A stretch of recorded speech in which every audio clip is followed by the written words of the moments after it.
नमस्कार सम्पूर्णलाई।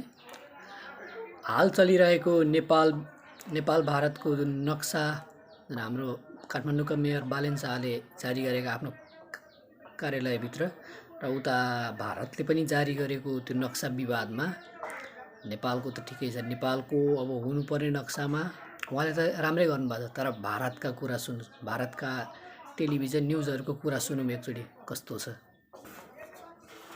भारतीय संसद की नई बिल्डिंग में अखंड भारत का नक्शा लगाए जाने पर भड़के नेपाल के विपक्षी दलों ने अब नापाक चाल चली है। काठमांडू के मेयर बालेन्द्र शाह ने अखंड भारत के जवाब में अपने ऑफिस में नया ग्रेटर नेपाल का नक्शा लगाया है। इसमें यूपी और बिहार के कई इलाकों को नेपाल का हिस्सा दिखाया गया है। वहीं नेपाल की सरकार ने अब तक इस मामले में कोई प्रतिक्रिया नहीं दी है, लेकिन विपक्षी दल इस पूरे मामले को बेवजह गरमाए हुए हैं। केपी ओली और उनकी पार्टी समेत कई विपक्षी दलों ने प्रचंड सरकार से मांग की है कि वो अखंड भारत के भित्ति चित्र के मुद्दे को भारत के साथ उठाए। इस बीच भारतीय विदेश मंत्री एस जयशंकर ने एक बार फिर साफ कह दिया कि ये नक्शा सम्राट अशोक के साम्राज्य को दिखाता है।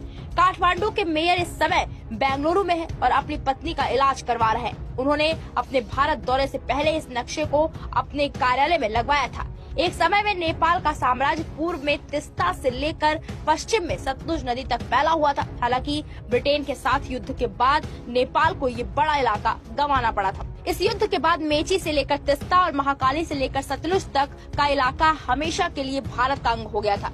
इस नए नक्शे में यूपी का गोरखपुर और उससे लगा इलाका और बिहार के कई इलाके नेपाल का हिस्सा दिखाए गए हैं। मीडिया रिपोर्ट्स के मुताबिक नेपाली मेयर के कार्यालय में लगे ग्रेटर नेपाल के नक्शे में पूर्व में तिस्ता और पश्चिम में कांगड़ा तक का भारतीय इलाका दिखाया गया है।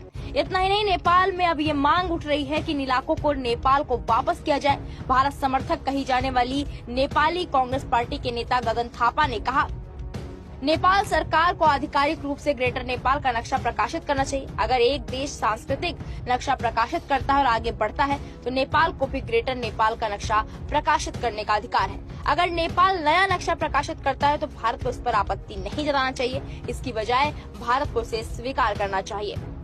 इस पूरे अखंड भारत विवाद में हाल ही में नई दिल्ली की यात्रा पर आए नेपाल के पीएम प्रचंड ने भारत का बचाव किया। उन्होंने कहा, हमने इस मुद्दे को भारत के साथ उठाया है, लेकिन इसकी डिटेल हम मीडिया में प्रकाशित नहीं कर सकते।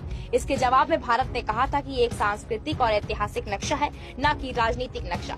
इस नक्शे के अध्ययन की जरूरत है, लेकिन मैंने इस मुद्दे को भारत के साथ उठाया था।